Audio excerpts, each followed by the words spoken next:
Sementara itu, saudara, ini adalah gambar visual terkini di salah satu lobi hotel di mana kuasa hukum dari Saka Tatal terlihat bersiap untuk menuju Pengadilan Negeri Cirebon, Jawa Barat bersama dengan Saka Tatal. Saudara, terlihat di sini ada Farhat Abbas dan juga sejumlah tim dari kuasa hukum Saka Tatal yang memang saat ini akan menghadirkan ahli, saudara. Setelah kemarin memang sudah dihadirkan sejumlah ahli dan yang Anda saksikan ini adalah Saka Tatal di mana sebentar lagi akan bersiap untuk menuju ke Pengadilan Negeri Cirebon, Jawa Barat untuk menghadirkan keterangan dan juga pandangan ahli. Setelah sebelumnya kemarin sudah ada sejumlah ahli yang sudah dihadirkan, diantaranya adalah Kabarreskrim Polri tahun 2008 hingga 2009, Susno Duaji, kemudian juga ada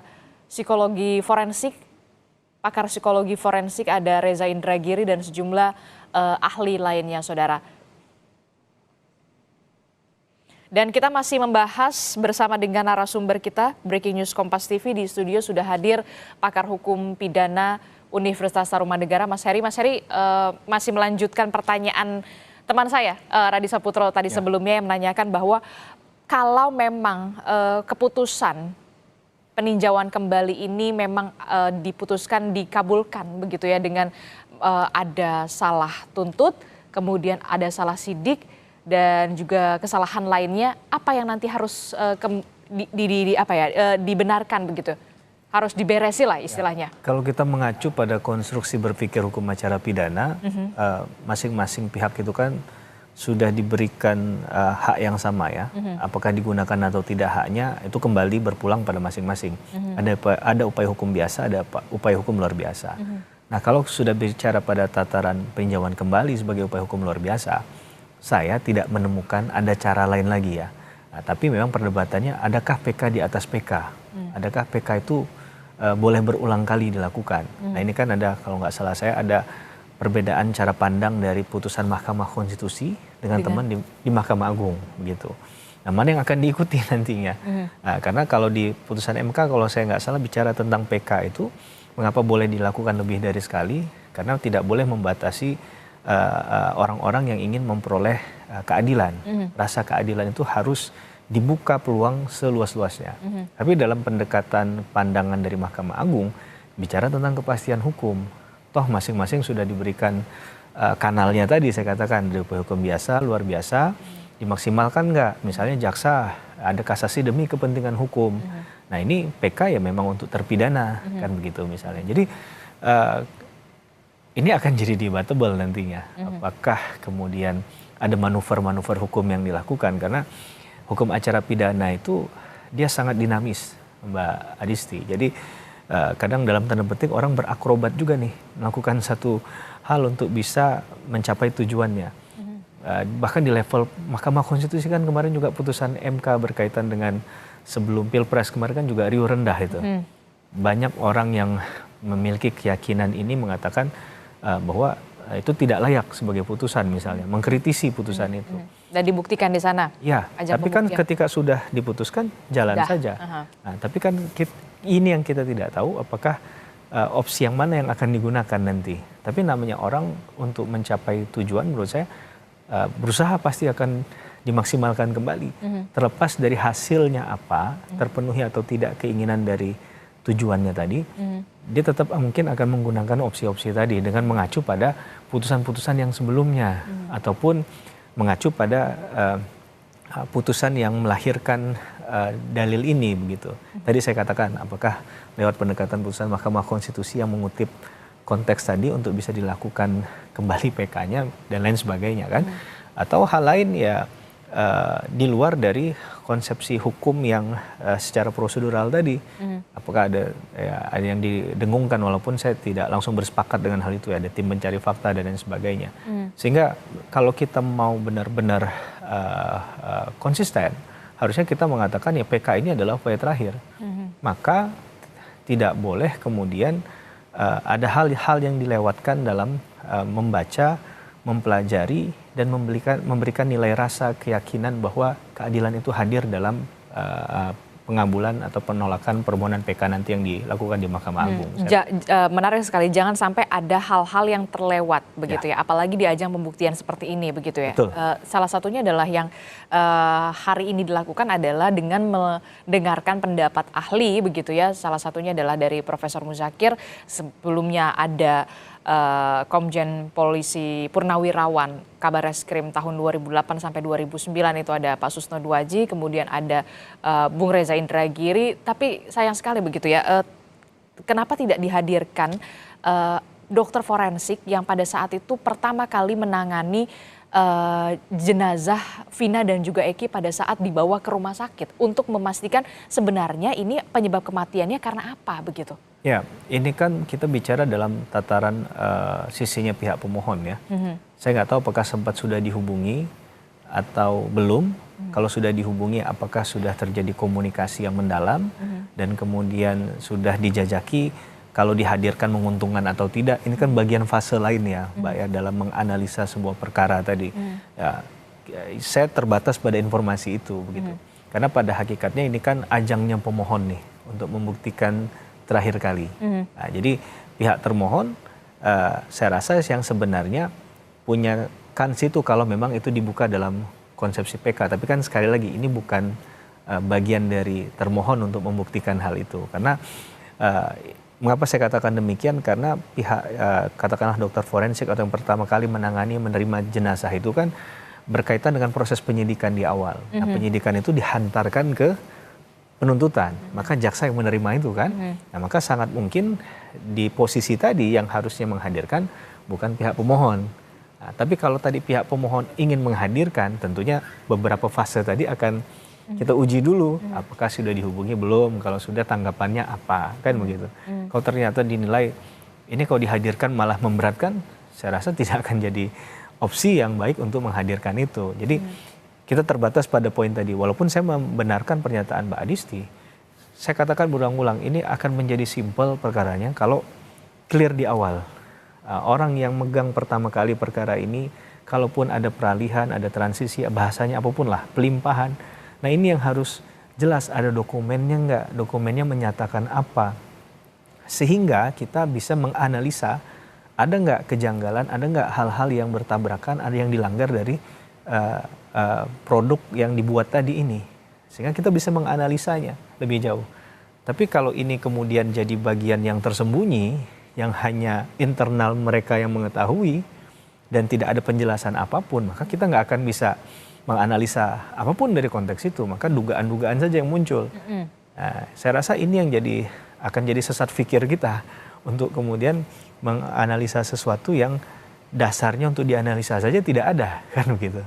Nah, jadi ini yang kecurigaan yang muncul dari pihak yang mendalilkan PK. Pada intinya tidak mungkin tidak ada masalah yang penting kalau seandainya PK itu nggak diajukan.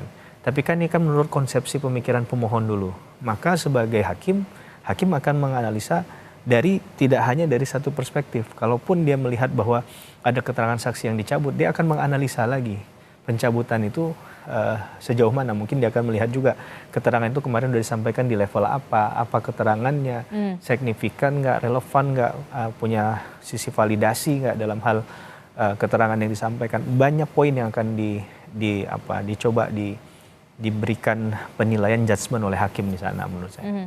Kita akan lihat bersama, saudara, ini adalah visual di mana di salah satu hotel tim kuasa hukum dari Saka Tatal ini masih tampaknya bersiap untuk menuju ke Pengadilan Negeri Cirebon, Jawa Barat.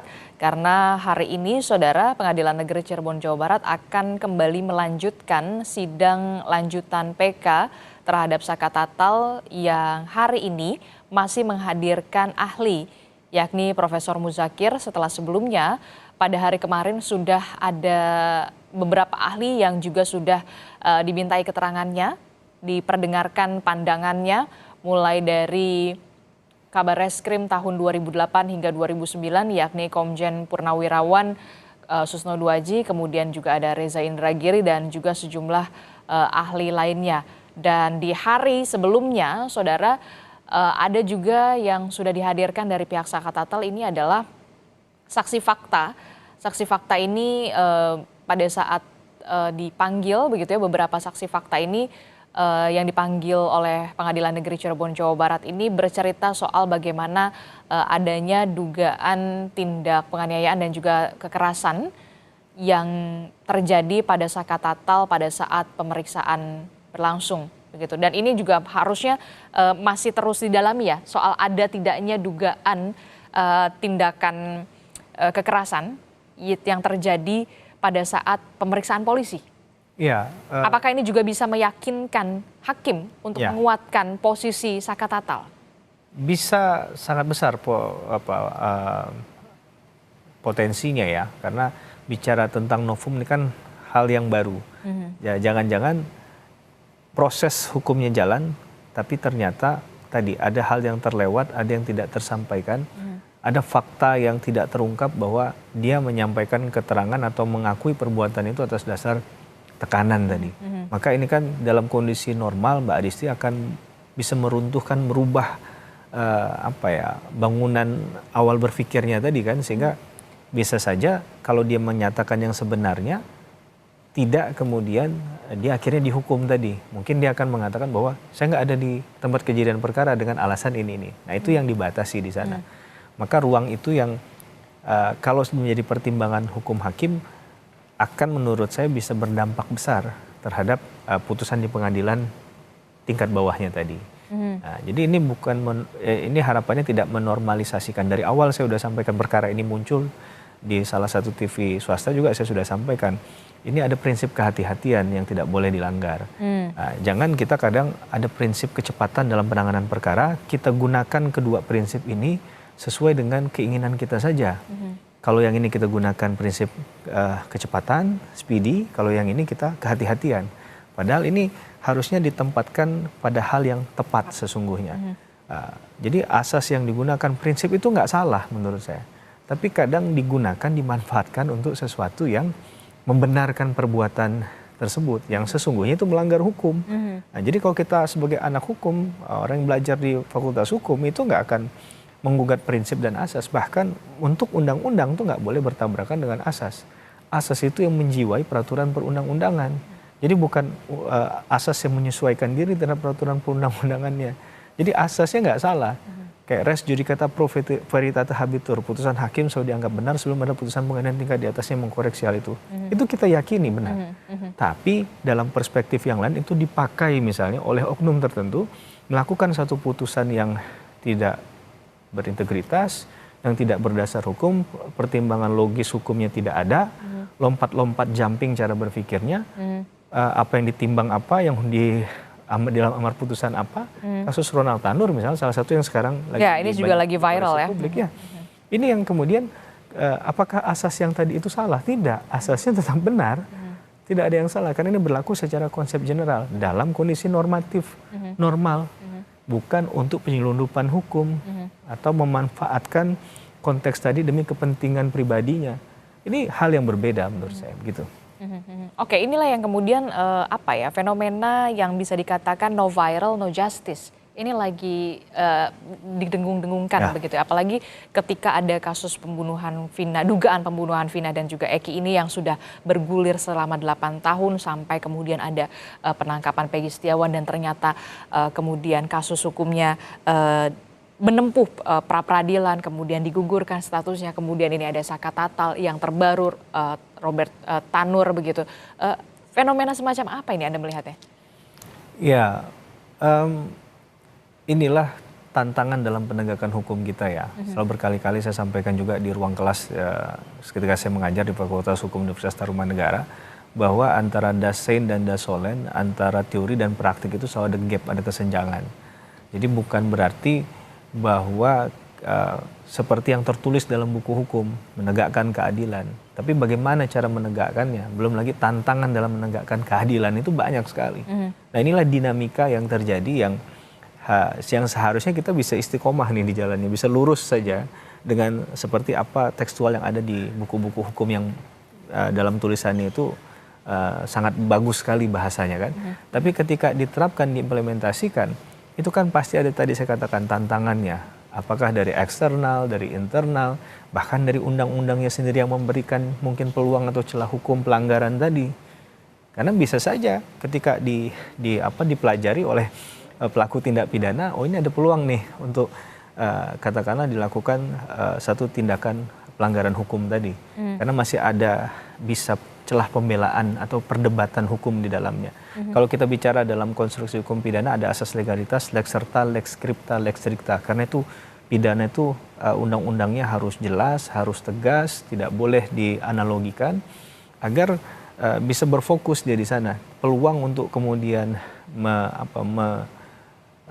menerjemahkan hal itu sangat dibatasi agar benar-benar kita bicara dalam konteks kebenaran yang sifatnya sangat material begitu. Oke, baik. Kita akan lanjutkan kembali, saudara. Ini adalah visual terkini di mana kuasa hukum dari pihak Saka Tatal akan bergerak menuju ke Pengadilan Negeri Cirebon, Jawa Barat untuk menghadiri sidang atau menghadiri sidang lanjutan peninjauan kembali terhadap Saka Tatal yang hari ini, saudara, rencananya akan menghadirkan satu ahli, yakni Profesor Muzakir. Setelah kemarin memang sudah ada sejumlah ahli yang dimintakan keterangannya dan juga pendapatnya. Di antaranya ada Pak Susno Duaji, kemudian juga ada Bung Reza Indragiri juga. Kita akan nantikan bersama, nanti akan ke Pengadilan Negeri Cirebon, Jawa Barat. Informasi lebih lengkapnya nanti akan kami hadirkan usai jeda. Tetaplah bersama kami di Breaking News Kompas TV.